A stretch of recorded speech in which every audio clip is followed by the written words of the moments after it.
Matteus 13, vers 44 tot 45 is wat ons gaan lees. Matteus 13, vers 44 tot 45. Lees so. Die koninkryk van die hemele is soos 'n skat wat in die veld begrawe lê. 'n Man het dit ontdek en weer toegegooi. Uit blydskap gaan verkoop hy alles wat hy het en koop daardie grond. Verder is die koninkryk van die hemele soos 'n handelaar op soek na goeie parels. Toe hy een baie kosbare parel vind, het hy gegaan en alles wat hy gehad het, verkoop en dit gekoop. Torah. In Februarie 2014 het ek 'n verhaal gelees by een van die kommentare in Noord-California, dis nou in Amerika, nie dat jy eintlik hoef te weet waar dit is nie, dis oor die see, maar het mense 'n stuk grond gekoop, en toe hulle eendag op die grond loop, hulle het die honde gevat om te stap, kom hulle af op so 'n stukkie blik wat so uit die grond uitsteek. Die eienaar grou toe dit oop, sy vrou was by hom, en hulle ontdek toe hierdie houer, 'n blik, dis nog blikhouer, vol goue muntstukke. Hierdie goue muntstukke het gedateer so vroeg as 1847, vanaf die jaar 1847, en hierdie blik muntstukke was gewaardeer vir $10 miljoen. Een van die muntstukke was $1 miljoen by homself werd. En hulle het waarlik 'n skat ontdek in die grond. Nou, dit is nie so algemeen dat ons mee gate grou in ons erf om skatte te soek nie, maar in Bybelse tye, in die tydperk van Christus en voor Christus, was dit meer algemeen om skatte in die grond te begrawe. En nou ek is nuuskierig en miskien kan jy my net wys, so met jou hand, wie van julle dalk nog skatte agter in julle erf begrawe? Mooi, dit was 'n toetsvraag, want as jy jou hand opgesteek het, sou jy huisbesoek verwag het, hoor. As ek al aankom met 'n graaf, moenie vra hoekom nie. Ek daar. Ons begrawe nie meer goed in die grond nie. Van julle doen, ek weet nie. Ons weet nie. Maar in die Bybelse tyd was dit maar algemeen. En dit is wat ons hierso van lees. So 'n mens sê nie dat iets waansinnig is aan hierdie gelykenis nie, nê. Dit is nie 'n vreemde tendens nie, en Jesus is ook nie besig met 'n onrealistiese verhaal wat hy vertel nie. Maar Jesus is besig met 'n gelykenis. Ons het gesê 'n gelykenis is waar Jesus 'n storie gebruik, of dit nou regtig gebeur het of nie, is nie die kwessie nie. Dit is maar 'n storie, maar dit klink soos 'n realistiese storie, en hy probeer oor die algemeen een geestelike waarheid van ons deurgee met hierdie gelykenis. Gewoonlik net een, sodat jy dit weet. Jesus het al gepraat van iemand wat iets in die grond begrawe. Onthou julle in Matteus 25:18 waar hy gepraat het oor hoe sekere slawe talente of muntstukke gekry het, en toe die laaste slaaf het dit in die grond gaan begrawe. Maar dan net om dit weg te steek, nee. So maar Jesus het hierso twee gelykenisse, en hierdie twee gelykenisse vloei eintlik so saam met mekaar. Dit is dieselfde met vorige week se gelykenisse van die mosterdsaad en die suurdeeg. Dit vertel dieselfde idee, maar elkeen maak 'n bydrae by homself. En hierso is twee gelykenisse wat dieselfde idee vir ons gee, maar tog ook 'n unieke bydrae gee oor die koninkryk van die hemele.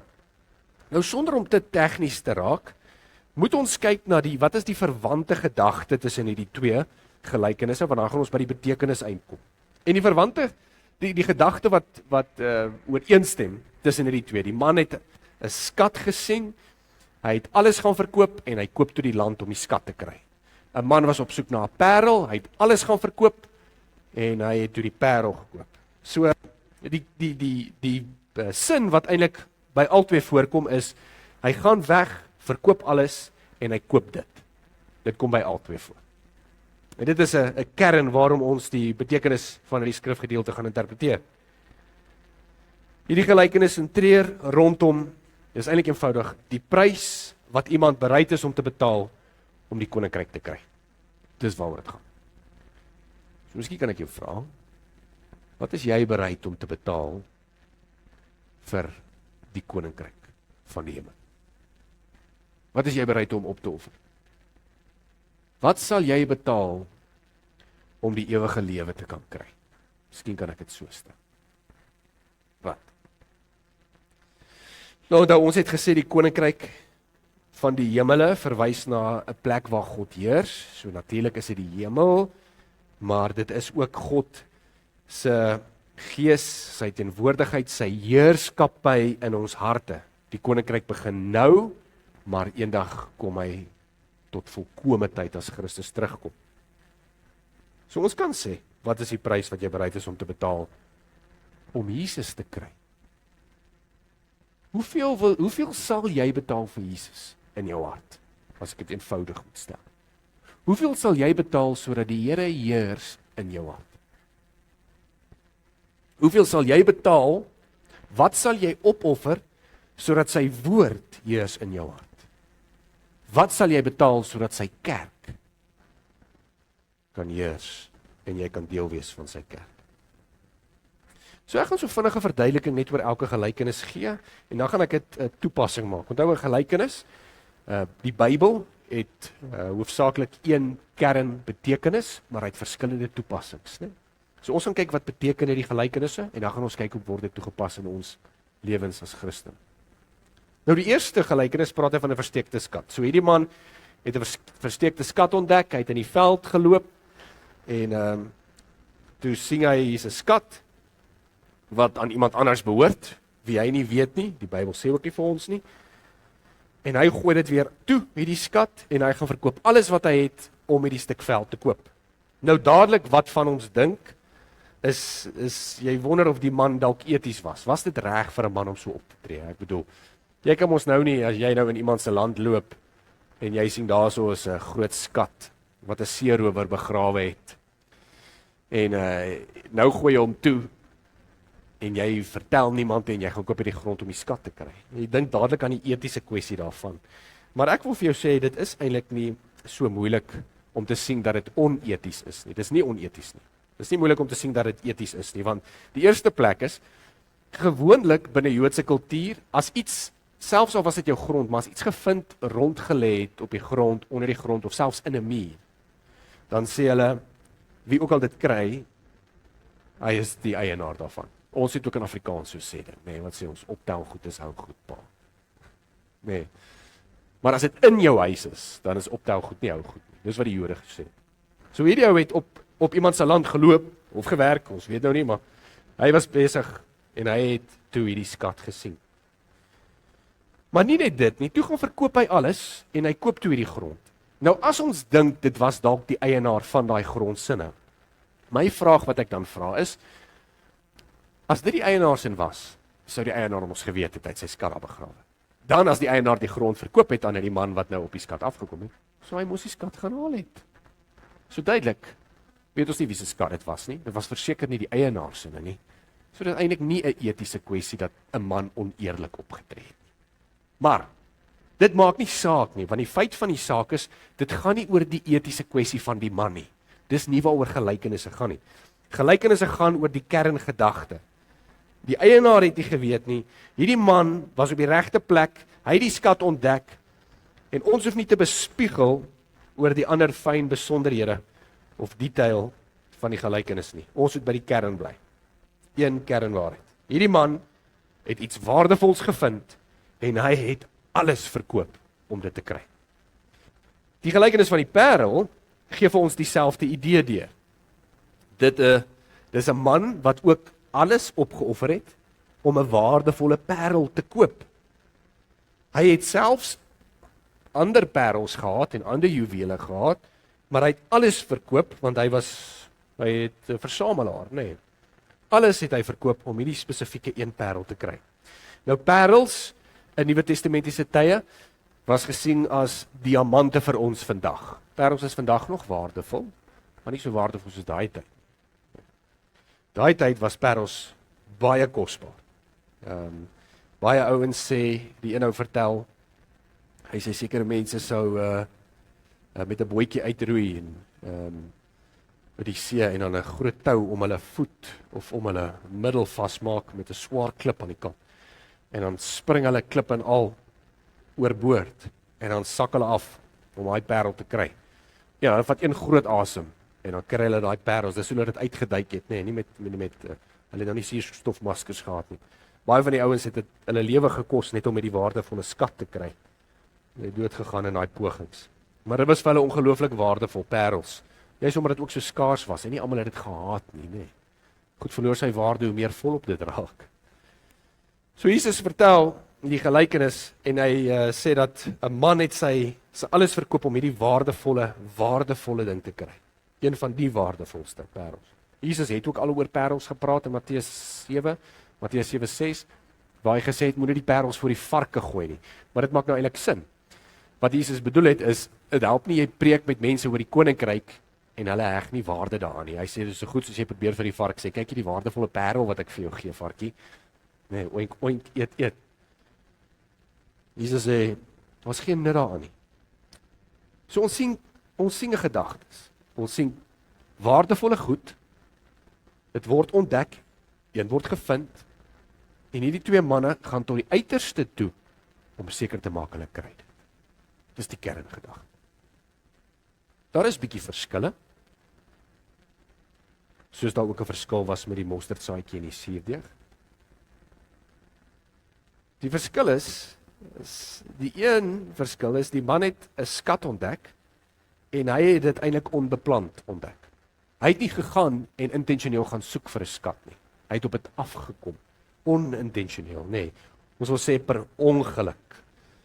Maar die man van die parels, hy het intentioneel gaan soek. En so is dit ook met mense wat die koninkryk ingaan. Dink bietjie daaraan, mense wat tot bekering kom, mense wat tot redding kom. Daar is mense wat ek wil nou nie sê per ongeluk dit vind nie, maar wat nie daarop uit was om die koninkryk te soek nie. Baie van julle het nie beplan om tot bekering te kom nie. Julle het gedink julle gaan julle lewensjare in die kroeg deurspandeer, nee. Julle het gedink hierdie is my plek, dis waar ek gaan bly. Jy het selfs 'n stoel gehad met jou naam op. Maar toe ontdek die Here jou en jy natuurlik hom. Jy is soos die man wat die skat ontdek het. Dit het oor jou pad gekom. Prys die Here. Dit het oor jou pad gekom. Maar is ander van julle wat in 'n Christenhuis groot geword het, sê ons. Julle het gekatekiseer. Pa en ma, julle het die voorreg, dis 'n voorreg, hoor. Dis 'n voorreg as jou ouers jou kan leer oor die woord. Pa en ma het jou geleer oor die woord.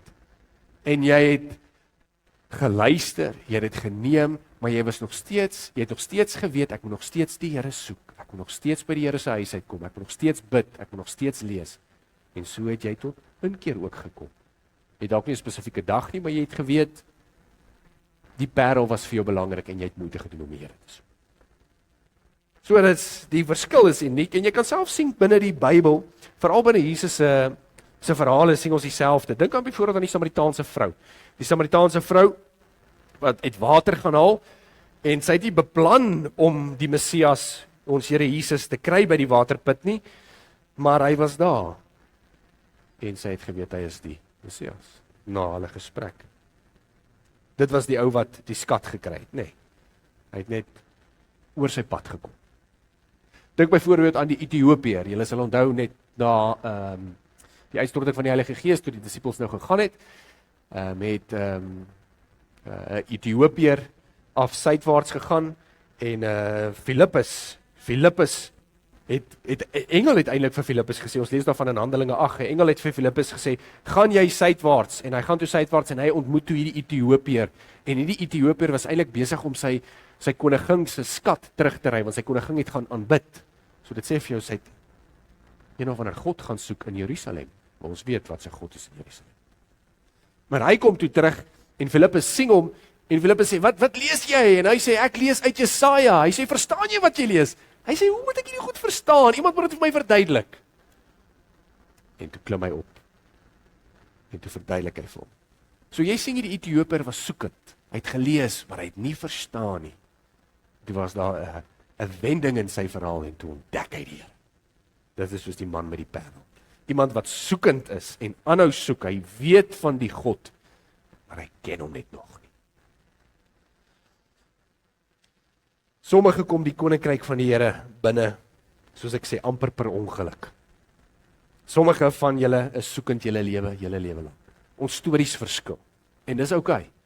Ons moenie jaloers wees teenoor mekaar se stories nie, maar dit mag verskil.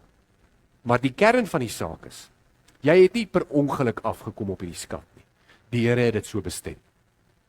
Jy het ook nie die parel gevind deur jou eie vermoë nie.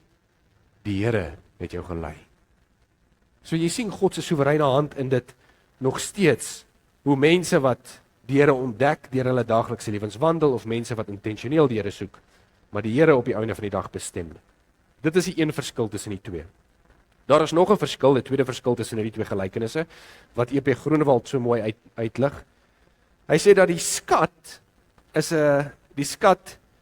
'n beeld van waarde, en die parel is 'n beeld van skoonheid en suiwerheid. En dis waar, die koninkryk van die hemel is so. Die koninkryk dra baie waarde, maar hy's ook suiwer, nê, en hy's beeldskoon.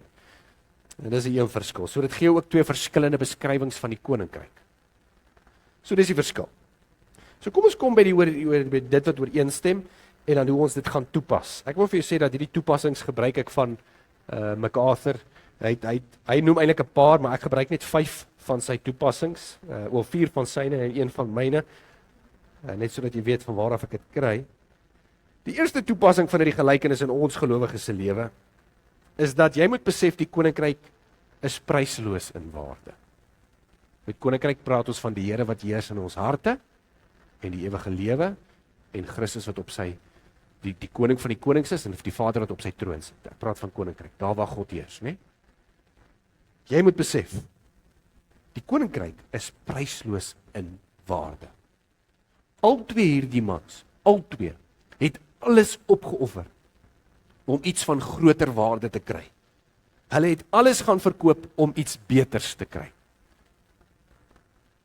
En hulle het geglo dat dit wat hulle nou gaan kry meer werd is as dit wat hulle reeds besit. Dis wat hulle geglo het. Dink daaraan. As hulle nie geglo het die skat of die parel was van meer waarde nie, sou hulle nooit alles verkoop het nie. Nooit. Jesus beveel ons om die koninkryk eers te soek, nee. En dan sal die res aan ons toegevoeg word. Maar ons lewe in 'n samelewing, selfs binne, ek wil sê die klink nou sleg om te sê die sirkulêre kerk, die moderne kerk, die kerk wat wêrelds ingestel is, die kerk wat sê God werk vir my. Binne daai kerk sê hulle, soek eers al die ander goed en dan sal jy die koninkryk kry. Dis wat hulle sê. Maar dit is verkeerd. Wat dit beteken, hulle heg meer waarde aan al die ander goed eerder as die koninkryk. Mense soek geld, status, roem, hulle soek erkenning, mooi klere, huise, besittings, al hierdie ander goed soek hulle, want dit is waardevol. Maar die skat van die koninkryk is sekondêr. So baie soek die res en hulle vergeet van die koning en sy koninkryk. Dis 'n goeie plek om jou hart te toets. Die koninkryk is prysloos in waarde. Dis die eerste. Tweede een, die koninkryk is nie sigbaar vir almal nie. Dit is nie sigbaar nie. Die skat was weggesteek en die parel moes gaan soek word. Die skat was weggesteek en die parel moes gesoek word. Dit is 'n kernooreenstemming. Albei van hulle het iets gedoen. Wat het hulle gedoen? Hulle het dit gaan soek. Hy moes dit opgrawe. Hulle moes pogings aanwend, of ons kan dit eintlik anders beskryf. Hulle moes ywer gehad het om deur te volg met hulle planne nadat hulle dit ontdek het. En nie almal sal dit doen nie. Want vir almal is die koninkryk nie sigbaar nie. Jesus sê, die woord sê, Paulus skryf 1 Korintiërs 2:11, hoor wat sê hy? Hy sê, nie geestelike mense aanvaar nie wat van die gees van God kom nie. Vir hom is dit immers dwaasheid en hy kan dit nie begryp nie, omdat dit slegs geestelik beoordeel kan word. Jy kan met iemand sit oorkant en jy kan met hom praat oor die Here en hy raak sommer geïrriteerd, hy sug sommer, of hy sê vir jou gewoonlik hierdie bekende woorde, moenie van my preek nie asseblief. Hy heg nie waarde daaraan. Maar 'n gelowige sê, "Joh, broer, ek sukkel. Preek vir my. Preek vir my asseblief, laat ek hoor." Wêreldse mense het nie 'n passie vir die kerk nie. Hulle het nie 'n passie vir God nie. Hulle het nie 'n passie vir sy hart nie. Hulle kan dalk sing Jesus wees die kern, Jesus wees my middelpunt, maar hulle bedoel dit nie en hulle glo dit nie. Hulle is blind vir die rykdom van hierdie wêreld. 2 Korintiërs 4:4 Vir die ongelowiges wie se denke deur die god van hierdie wêreld verblind is, sodat die lig van die evangelie van die heerlikheid van Christus, wat die beeld van God is, nie oor hulle skyn nie. Die skat skyn nie oor almal nie, want mense soek 'n ander skat. Hulle soek die skat van Christus. Derde punt. Die koninkryk is persoonlik. Is persoonlik. Soos ons sê, die koninkryk is prysloos, daar is nie iets anderste wat soveel waarde dra soos dit. Die koninkryk is nie sigbaar vir almal nie, en die koninkryk is persoonlik. Elkeen van hierdie mans het iets waardevols vir homself gevind, en alles van homself verkoop, en alles in sy vermoë gedoen om dit te kry. Dis persoonlik. Dis persoonlik. Dit beteken, gelowiges moet uit hulle vermoë, hulle harte, hulle soeke, hulle self wen tot die Here. Nee, ek kan mos nie namens jou sê, dis ons Sean, Here. Sean, ek het u gesoek vir hom. Nee. So goed soos ek sê, ek en jou vrou is getroud, maar jy bly met haar. Jy lewe met haar. En as jy so, Here, jy as ek, nee.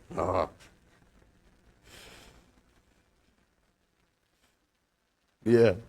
Die koninkryk is persoonlik. Dit beteken dit fokus op die individu en God. Dit gaan tussen God en die individu. 1 Korintiërs 16:22. As iemand die Here nie liefhet nie, laat hom vervloek wees. Jo.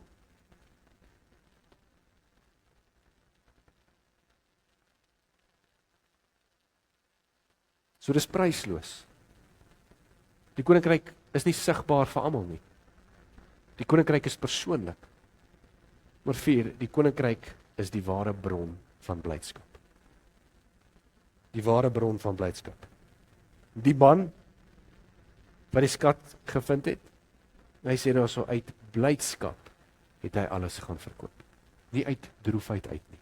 Ek weet, daar is 'n ander verhaal wat nou in jou denke opkom, ons kom daar. Hoor wat sê Johannes 15:11. Dit het ek vir julle gesê, sodat my blydskap in julle kan wees, en julle blydskap volkome kan wees. Wanneer ons Christus ontdek, moet dit met blydskap wees. Jy het 'n skat gevind, en nie 'n skat nie, die akit die skat, die enigste skat, wat jou gevind. Nee. Die man het uit blydskap sy goed gaan verkoop. Baie probeer die koninkryk met droefheid soek. Ek moet nou in die kerk sit. Ek moet nou die Here dien. Is nie bereid om opofferings te maak nie. Dis asof die opoffering groter is as die skat. Maar as dit die geval is, dan sê ek vir jou, jou opoffering dra meer waarde as die skat van die Here. As dit wat jy moet opoffer vir jou meer werd is as die Here, gaan dit altyd vir jou 'n las wees. As jy geld liewer het as wat jy die Here het, gaan dit vir jou moeilik wees om van geld ontslae te raak vir die doeleindes van die koninkryk. Daar's 'n goeie toets. As jy liewer is vir films en laat slaap en wat ook al, sal jy op Saterdae-aande en Sondagoggende soveel tyd aan dit spandeer, want kerk gaan vir jou net 'n las wees. Dit gaan oor waaraan jy waarde heg. As jy werklik waarde heg aan die koninkryk van die Here, kom daar 'n blydskap na vore. Nee.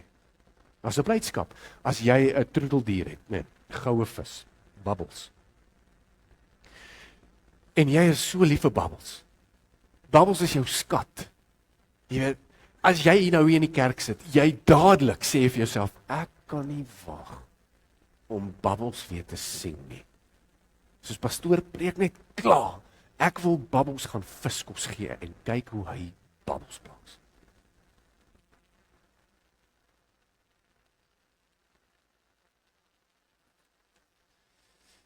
Daar moet 'n vorm van ywer en 'n vorm van blydskap wees in jou geloof. Om die Here te dien met swaar kry en met las en met moeite, beteken dit daar's iets fout met jou verhouding. Daar's iets fout met jou verhouding. En dit natuurlik is 'n geloofsprobleem.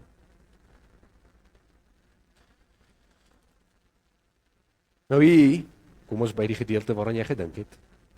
Hier is iets interessants. Hier die twee mans, die man wat die skat ontdek en die man van die parel, wat die parel gekry het. Hy is nie van die parel af nie. Hulle is presies in dieselfde bootjie as die ryk jong man wat Jesus gekonfronteer het. Onthou julle die ryk jong man, meester, wat moet ek doen om die ewige lewe te beerwe, sê die man met baie geld. Hy sê, jy ken die gebooie. En die man sê, ja Here, ek doen dit, so vol trots en arrogansie. Hy sê, goed, gaan verkoop jou goed en volg my. En toe gaan die man bedroef daar weg. Hier die twee mans, en daai ryk jong man, is in dieselfde bootjie. Die mans in die gelykenis, het egter met vreugde dit gaan verkoop. Die man het geld gehad het, wou met droefheid van sy goed ontslaan. So wat is die verskil tussen die twee? Kom ek sê vir jou, dis eenvoudig. Die ryk jong man het sy goed meer lief gehad as Jesus. Hierdie twee mans het Jesus meer lief gehad as hulle goed.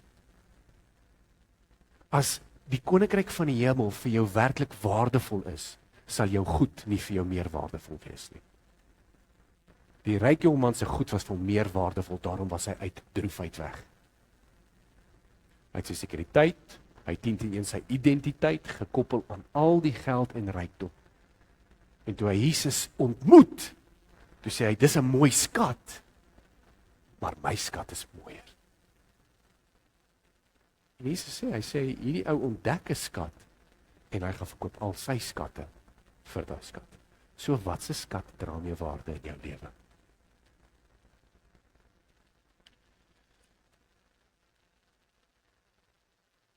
Die 5de een en die laaste een. Die koninkryk is nie verniet nie. Nee. Die koninkryk is verniet, maar dit kos ten duurste, daar sê. Die koninkryk is verniet, maar dit kos ten duurste, nee, dit is nou kontrasterend, verseker dit is. Dit klink vreemd om te sê dat die koninkryk, die hemel geloof verniet is. Dis verniet, maar dit kos 'n duur prys. Die koninkryk is verniet in 'n sin dat jy dit nie kan koop met jou geld nie, jy dit nie kan koop met goeie dade nie, jy dit nie kan koop met kerkbywoning nie, jy dit nie kan koop met die Bybel se memorisering nie, jy dit nie kan koop met mooi woorde nie. Nee. Jy kan die koninkryk nie koop nie, dit is verniet, dit is 'n geskenk. Dis hoekom ons sê uit genade is ons gered, nê, deur ons geloof in Jesus. Dit is in so 'n sin is dit verniet, dat jy niks kan gee om dit te kry nie. Dis 'n geskenk vanaf God. Maar alhoewel dit verniet is, gaan dit jou alles kos om dit te kry. Want egte geloof beteken om alles op te offer om te volg. Die mans het die skat verniet gekry. Hy het daar gelê, verniet, maar hy het alles gaan opoffer om seker te maak dit is syne. Hy het die grond gaan koop om die skat te bring. Die man van die parel het geweet daar's 'n skat en hy het alles gaan opoffer om die skat te kry. Dit is verniet in 'n sin dat ons dit deur genade ontvang, deur geloof alleen, nie uit goeie werke sodat geen man mag spog nie. Jy kan nie jou pad in die hemel in werk nie. Maar dit gaan jou alles kos. Koninkryk van die hemel gaan jou alles kos. Hoor wat sê Jesus in Johannes 12:25. Wie sy lewe bo my liefhet, is nou Jesus. Wie sy lewe bo Jesus liefhet, verloor dit. En wie sy lewe in hierdie wêreld nie bo my liefhet nie, sal dit vir die ewige lewe behou. As Jesus vir jou belangriker is, dan beteken dit jy sal alles gee om by hom te wees. Dis wat ek sê. Wat sê Lukas 9:57? Terwyl hulle op pad was, sê iemand vir Jesus, ek sal u volg waar u gaan. Toe sê Jesus vir hom, jakkals het gate en voëls het neste, maar die seun van die mens het nie eers 'n rusplek vir sy kop nie. Aan die ander een sê Jesus, volg my. Maar die man antwoord, Here, laat my toe om eers my pa te gaan begrawe. Toe sê Jesus vir hom, laat die dooies hulle eie dooies begrawe, maar gaan verkondig jy die koninkryk van God. 'n Ander een het gesê, ek sal u volg, Here, maar laat my toe om eers my familie by die huis te gaan groet. Toe sê Jesus, iemand wat die hand aan die ploeg slaan en aanhou omkyk na wat agter is nie geskik vir die koninkryk van God nie. Die woord van die Here sê dat die geskenk van geloof en van redding is verniet. Maar die prys wat ons betaal is 'n prys uit ons eie uit. Dis goed wat ons agterlaat. Jesus sê ook, as jy jou ouers liefhet bo my, is jy nie waardig vir die koninkryk. En wat Jesus hier in Lukas gesê het, uiteindelik maar gesê, hierdie mense is klomp verskoning. Hulle het verskonings. Dis wat dit is. Volg my, ek moet hom gaan begrawe. Volg my, ek wil gaan groet. Volg my, volg my, volg my, volg my, gaan verkondig die koninkryk, gaan, kom. En almal sê, maar.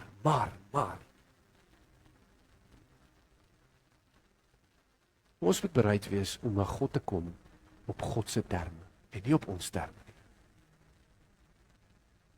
Ons almal het 'n lys en dan voel ons as God net agslaan op my lys, dan sal ek. Dink so daaraan. Alles het waarde. Alles het waarde, nê? Die stoel waarop jy sit het waarde, die baadjie wat jy aan het waarde. Alles het waarde. In die ou dae het ons eintlik het julle handel gedryf. Ek wil sê ons nie, ek is so oud.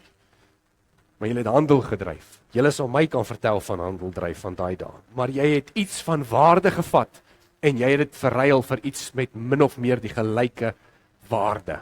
Handel dryf. Soveel vir soveel. Jy gee iets van waarde om iets anderste van gelykstaande waarde te kry. 'n Ou sou vleis verruil byvoorbeeld om 'n spesifieke stel skoene te kry. Die ou wat die vleis het, die vleis is van waardevol, maar die skoene is van waardevol want hy kan nie in die veld loop nie. Die ou wat die skoene het, die skoene is waardevol, maar die vleis is van waardevol want hy moet eet. So hierdie twee ouens kom by mekaar en sê, goed, gee my 'n happie en ek gee jou 'n trappie. Nee. En hulle verruil. Waarde van waarde. Vandag is dit dieselfde. Ons ruil transaksies het net verander. Ons verruil nie meer dit goed wat ons besit vir ander goed wat ander mense besit nie, maar ons gebruik geld. Ons gebruik die voorbeeld van 'n skoen of skoene. 'n Paar skoene. Jy koop skoene sê van R500 want jy glo daai skoene wat ek nou gaan koop vir R500 is R500 werd. Dis hoekom jy bereid is om die prys te betaal. Maar as ek dieselfde skoene vir jou kom en sê, dit is R10,000, jy gaan vir sê, ag, asseblief. Jy gaan sê, trek jy hulle aan. Maar die R10,000 sê, die skoene werd nie, nee. So het 'n prys, jy betaal iets, want dit het waarde. Nou Jesus sê dit, maar hy vat dit net 'n stappie verder. Hy sê, jy gee iets, want iets het waarde. Maar hy sê, die koninkryk is meer waardevol. Dit is die mees waardevol. Hy sê die vraag wat ons dan eintlik moet vra is, as jy dink skoene is R500 werd, dan vra ek vir jou, hoeveel werd is daai skoene? Jy gaan vir my sê R500. Ek sê wonderlik, gee my R500. So wat Jesus jou vra is, hoe waardevol is die koninkryk vir jou? Die skoene is waardevol, daarom betaal jy die prys. Die koninkryk is waardevol. So waardevol dat jy die prys sal betaal? Wat is die prys? Hoeveel sal jy betaal vir die koninkryk? Ons weet die koninkryk is die Here wat in ons hart heers. Ons weet dit is die ewige lewe. Ons weet dit is 'n verhouding met God. Ons weet dit, nê. So ons kan eintlik die vraag vra, hoeveel is jy bereid om te betaal in ruil vir jou siel? Dis eintlik wat op die spel is nou. Dis eintlik nou waarmee ons handel dryf, is jou siel. Hoeveel is jou siel werd? Het daaraan gedink? Ek sien mense se vlees, hulle liggame is baie werd, regtig. Ek sien mense kry lewensversekering, mediese fondse, drink vitamiene, party van julle oefen. Dis goed, doen daai goed, dis nie dat ek sê dis verkeerd nie. Julle doen dit want julle kyk na julle liggame, want julle liggame is waardevol. Dis reg, mooi. Beoefen. Paulus sê, hy sê fisiese oefening is goed, maar geestelike oefening is beter. Baie van julle betaal ten duurste aan spesialistbesoeke. Een of ander mediese spesialiste gaan besoek. Van julle ry honderde kilometers. Jy beplan selfs jou week om daardie spesifieke besoek. Jy sê Woensdag het ek 'n afspraak vir 'n uur lank, my hele week moet inpas by daai Woensdag om 10:00. Maar wat vreemd is, as dit kom by predikers en kerke, dan is 5 kilometer soms te ver. En dan verwag mense kerke moet van die oorskiet oorleef. En prediking moet op die minste funksioneer. Een prediker is genoeg vir 200 mense, sê hulle. Een prediker is genoeg. Dit gaan om die koninkryk.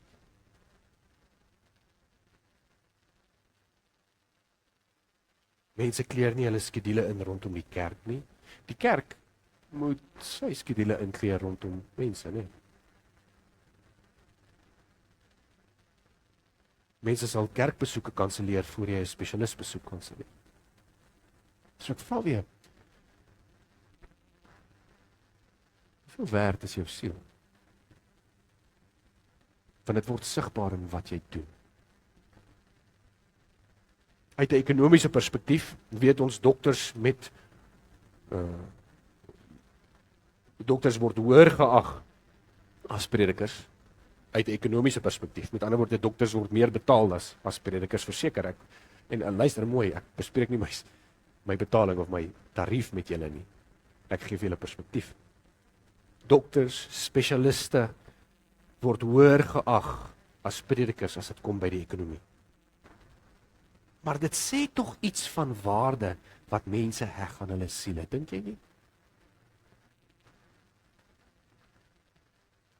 En Jesus se gelykenis sê juist dit. Hy sê, wat sal jy gee in ruil vir jou siel? Want hoeveel werd is jou siel? Kan ek vir jou gou sê hoeveel werd mense se siele was in die eerste eeu na Christus gesterwe het en hemel toe gevaar het? Kan ek vir jou sê? Dit was soveel werd dat party van hulle in 'n lewende warm, lewendig in 'n bad olie gekook was. Weet jy, kan ek vir jou sê hoeveel werd mense se siele was in die eerste eeu na Christus? Is van hulle was onderstebo gekruisig sonder om die Here te ontken. Van hulle was vir leeu's gegooi. Van hulle was met swepe geslaan. Van hulle was gemartel en gemoor sonder om die Here Jesus te ontken. Van hulle het alles gegee, want Jesus was hulle alles werd.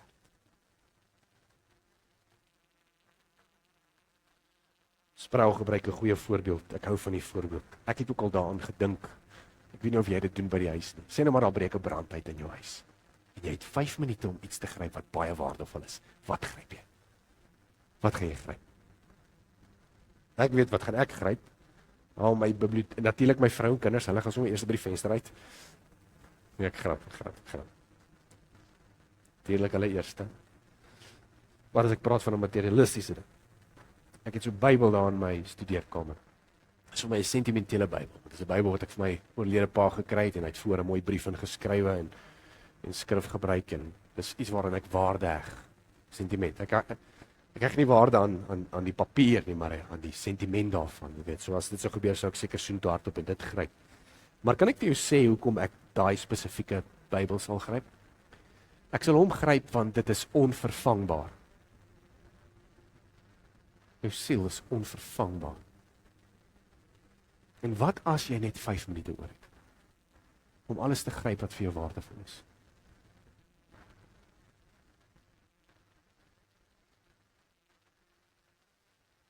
Jesus se woorde kom hier by my op wat sê, Hy sê streef, dis 'n kragtige woord, nee, streef om in te gaan. Streef om in te gaan. Met ander woorde, hierdie twee mans, nie net het hulle gesê, ja, ek gaan alles verkoop en nou gaan ek 'n skat gaan kry nie. Weet jy dat dit 10 teen 1 moeite was en 'n stryd was om alles te verkoop. Want daar was 'n spesifieke oomblik waar jy alles moes verkoop het, nou het jy niks en jy het nog nie die skat nie. So jy's eintlik tussen al twee. Jy het niks meer besittings nie en jy het ook nie 'n skat nie. Ek het nou niks. Jesus, hy streef. Met ander woorde, hierdie ouens het hierdie ywer gehad om te sê, ek wil die skat hê. Ek wil die parel hê. Hoe erg wil jy dit hê, Sean? Hoe erg soek jy die koninkryk? So erg dat ek bereid is om alles neer te lê. Dis hoeveel ek dit wil hê. Hoe waardevol is jou siel vir jou? Ek wil vir jou ietsie sê. En ons is klaar. Het jy geweet die skat in die grond is nie eintlik 'n skatkis vol goud nie? En het jy geweet die parel is nie eintlik 'n stuk juweel nie? Dit is 'n mens. Jesus. Dis wie jy soek. Dis na wie jy streef. Die ware Christus. Hoe veel werd is Christus vir jou? Want as jy hierdie mens het, Jesus, as jy hom het jy alles. Kom ons. Ons Here Vader, ons besef nie wat voor ons lê nie. Ons besef nie met wat ons werk as ons hierdie Bybel oopmaak nie. 'n Skat van oneindige waarde. Prysloos, niks vergelyk met hom nie. Ons weet die skat is nie vir almal sigbaar nie, maar dankie dat ons hom kan sien. Help ons om hierdie skat persoonlik te maak. Help ons dat dit ons bron word van ware blydskap. En ons weet, U gee dit vir ons, maar ons weet daar is 'n prys. En die prys is, ek moet myself daaglik kruisig. Ek moet my lewe neerlê, en ek moet U volg. Waar U sê, dan moet ek gaan. Wat U beveel, dit moet ek doen. Help ons om gehoorsaam te wees. My gebed is dat hierdie woord sal deurdring tot harte. In Jesus naam. Amen.